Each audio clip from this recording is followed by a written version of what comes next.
আসসালামু আলাইকুম এভরিওয়ান, কেমন আছেন সবাই? পরন্ত বিকেলে আসছিলাম একটু মাঠের দিকে ঘুরতে।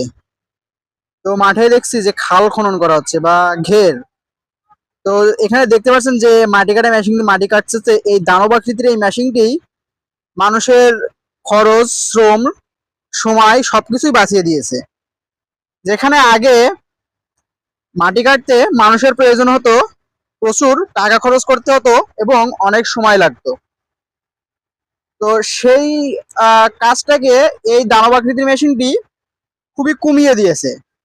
কারণ উনি এক এক বেলচায় যে মাটি নেন তা প্রায় এই ট্রাকের এক ট্রাক ভরতে হয়তো 7-8 বেলচা লাগে।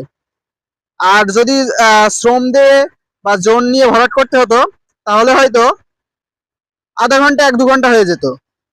আর এখন মাটি ভরাট করতে খুব সহজেই অল্প সময়ের ভিতরে মাটি এক জায়গা থেকে অন্য জায়গায় এবং ট্রাক লোড আনলোড করা যায়।